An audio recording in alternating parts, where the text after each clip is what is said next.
على فكرة انت عارف ده وده انجح منك انت شخصيا، وعارف سوزي كمان انجح منك برضه، ومداهم وغيرهم وغيرهم. توضيح بسيط، انا مش بشجع اطلاقا الناس دي ولا جاي اقولك على مناظراتهم الفنية او التكتيكية. احنا النهاردة بنتناقش بس في موضوع معين او مربع.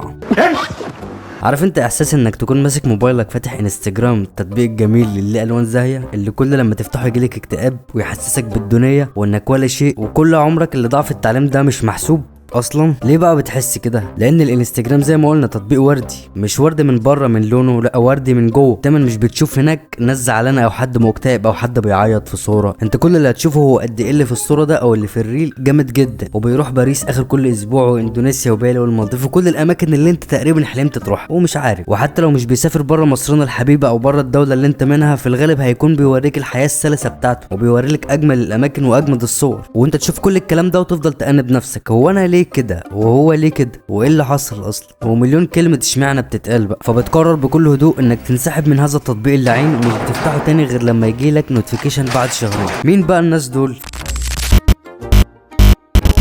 في حاجه ظهرت مؤخرا كده، مصطلح جديد طلع وانتشر بقوه، اسمه البلوجرز او البلوجر واحد يعني. وكل الحكايه ان ده واحد في منصه معينه على السوشيال ميديا او كذا منصه يعني، كل اللي بيعمله انه بيحسسك انك اقل منه، طبعا بصفه غير مباشره. بيوريك العربيه اللي في الغالب عايز تجيبها، والبيت او الشقه الخياليه اللي مش مأجرها خالص واللي شاريها، كل ده عشان يجذب انتباهك انت ويبقى عندك فضول، هو عامل كده ازاي؟ انا عايز ابقى زيه يا عم. لكن في الحقيقه، استنى قبل ما اقولك الحقيقه، تعال ناخد جوله سريعه كده في موضوع الحلقه عشان ما ننساش. بس طبعا مقاييس النجاح بتختلف من واحد للتاني، بس الاغلب والاتفاقيه العظمى ثابته، وهو مبدا الماديات. يعني الواحد بيحكم على الناس اللي بيشوفهم قبل ما يعرف افكارهم، بيحكم عليهم بناء على تكوين رقم، ومش التليفون رقم حسابه من كام صفر، او طريقه لبسه او العربيه او اي حاجه ظاهره منه. بمعنى ادق، مش بتتحسب بالتعليم والافكار، بتتحسب بالاصفار. فان كانت الطريقه اللي جابهم بيها غلط او صح، انت ليك اللي انت شايفه دلوقتي. يعني مثلا بابلو اسكوبار كان شخص ناجح جدا، مع ان كل اللي كان يمتلكه هي امبراطوريه المخدرات، شغل شمال اهو ومش صح، بس هو شخص ناجح ما تقدرش تشكك. وكذلك مثلا في ظهور حد زي شاكر، هتقول له هو بيعمل ايه؟ هقول لك انا بيتلقى فلوس من جماعه كده اسمهم الداعمين. طب بناء على ايه؟ هقول لك ولا حاجه. بس على الجانب الاخر، الدعم ده مش بيرمي فلوسه على الارض زي ما انت فاكر. خلينا اوضح لك شويه. هو وليكن مثلا شاكر ده بيتبعت له اسد من واحد ما في دوله ما اسمه ابو فهد مثلا. ايه هي اول حاجه يعملها شاكر؟ هيفرح فرح غير عادي وهيفضل يتنطط من الفرح. طيب الدعم ده بقى استفاد ايه؟ استفاد كتير. هقول لك ازاي. الدعم ده لما يبعت اسد لحد فتح لايف وقاعد كده وعلى الله بقى، بيحس ساعتها لما يشوفه فرحان بالقوه ومدى تاثيره وسيطرته، وانه قد ايه قادر يسيطر على مشاعر ونفسيه انسان تاني. يمكن الدعم ده في الحاله الواقعيه ملوش لازمه اصلا، وده اللي بيخليه يروح يرمي فلوس عشان يحس بالقوه والسيطره في عالم تاني مش حقيقي. طب الكلام ده على الداعمين او اللي اسمهم كده، انما الناس المدعومين اللي بيفتحوا اللايف، يعني اول لما تقول له كل اللي بتعمله انك بتشحت، هيقول لك يا حبيبي ده شغل، انا بشتغل يا حبيبي، انت بتعمل ايه في حياتك؟ بس اقول لك حاجه، هو من جانب ما كلامه صح او مفيش فيها جدال. انت بتعمل ايه بقى؟ ما فكره انك فاضي تنتقده اصلا هتكون من سكه انك مش لاقي حاجه تعملها، ومش فاضي غير الانتقاد الناجح اللي هيكون هو في الاخر. اي نعم هو زي غيره او هم زي غيرهم، فتره وهتعدي ومحدش هيفتكرهم زي ما بيحصل كل فتره كده. بس حبيبي ده شغل، انت فاهم يعني ايه شغل؟ لا بهزر، مفيش شغل كده طبعا. بس الفكره ان تصنيفه لحد ناجح هو يمكن يكون صح فعلا، ومش من وجهه نظره هو بس، لا من وجهه نظرك انت. لو فكرت فعلا على طريقه احلامك، يعني انت شوف مؤخرا ايه هي احلامك اللي بقيت تحلمها دلوقتي. هتلاقيك عايز عربيه وعايز شقه في مكان حلو وعايز تعمل ده وتروح البلد دي وتدخل المطعم الفلاني اللي بتتفرج عليه وبس، ومش بس تدخله، لا تدخله وانت مش همك اللي هتدفعه لان معاك تمن واكتر كمان. طيب كل ده هو بيعمله اصلا وما عندوش مشاكل، يعني بيجيب الفلوس دي مش شحاته او من التسوق. طيب واي نوت؟ نجح برضه، عمل اللي ناس كتير بتحلم بيه. انا مش بدافع عنه، بس الفكره يا صديقي المشاهد اللي انت واحد منه بشكل او باخر بتديله فلوس. طالما انت مشاهد بيزود له عدد ساعات المشاهده بتاعته باي شكل من الاشكال، فانت مشارك في اللي هو بيعمله حتى لو من بعيد. يعني خلينا اقرب لك المسافه شويه. خلينا نقول ان في واحد ما اسمه المعلم صندل، وليكن يعني معلم صندل ده فاتح لايف على التيك توك مستند داعمين زي اي حد مش طبيعي بيعمل كده. حلو بس الفكره كلها ان انت ما تعرفش مين صندل ده اصلا. انت تعرف شكري وليكن يعني اسمه كده. مشاهداتك انت ومشاهدات صحابك للموضوع ده شاغلكم بتتكلموا على القهوه خلف اقبال من الداعمين على المعلم شكري. لكن المعلم صندل هيفضل هو زميل لشكري عادي، بس محدش يعرفه، وهيفضل كده لغايه لما العجله تدور والحظ يلعب والدنيا تضحك معاه ويبقى بلوجر مشهور زي شكري، وهيفضل مستني المشاهده بتاعتك اللي هتخليه يجي يدخل معهد فنون مسرحيه او بطريقه سحريه كده تخليه قدامك على التلفزيون.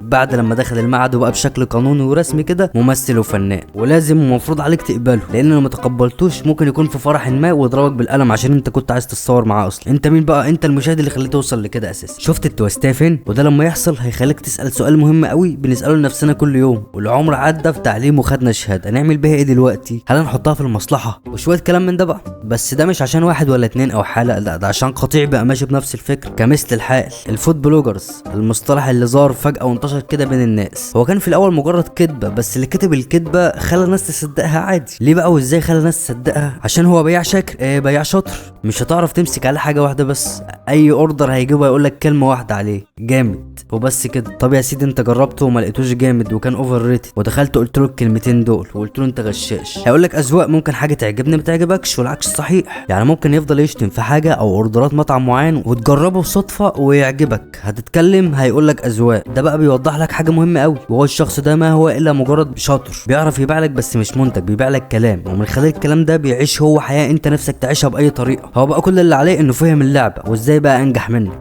فهمها ازاي؟ انه ما بقاش مسجون جوه سجن اسمه سجن الموبايل، والسجن ده بيحمل معنيين. اول معنى السجن زي السجن الحقيقي اللي على ارض الواقع، ما بتعملش حاجه غير انك بتتامل في زواياه الاربعه. والسجن التاني انك عايز تبقى ناجح بناء على المعايير اللي الناس حطتها لك وحجمتها لك، اللي منها شله الهوهوز او كريمه المجتمع اللي غيرت لك مفاهيمك عن النجاح وورت لك ان النجاح مش في العلم، وان خلاص يا مان كده الدنيا فاتتك، لازم تبقى غني قبل ال 25، لان انت لو مش كده خلاص يا مان انت فاشل ناو. بس هو ايه اللي قبل 25 يا حبيبي؟ انا ما فهمتش الدنيا اصلا وتخطيت فتره المراهقه غير بعد ال 22. يعني المفروض عليا ان انجح في 3 سنين، ولو ما عملتش كده انتحر؟ ما حاولتش راحت عليا؟ طبعا لا، ده كلامهم هم اللي بيعجزوك بيه عشان ما حدش يحصلهم، لان الكلام اللي بيقولوه بره اللوجيك اصلا، بيعجزك بكل كلمه يقدر يقولها، حتى لو كلامه فيه تحفيز فهو برضه تعجيز ليك. يعني ايه اشتغل 16 ساعه في اليوم وانزل جيم واتعلم برمجه واسافر وما انامش؟ مش فاهم. ما كل دي تحديات صعبه بتقلك عليها عشان تحس ان النجاح صعب ومش هتوصل، وتقول لا خلاص بقى فاكس مش مهم. ده السجن الاكبر اللي في موبايلك اللي بيحجمك بشروطهم الخاصه، عافيه كده او اقتضاء، خلى الاهالي تتجنن. ممكن عشان توفر لاولادهم او بناتهم بيئه النجاح ممكن تستغلهم جنسيا في فيديو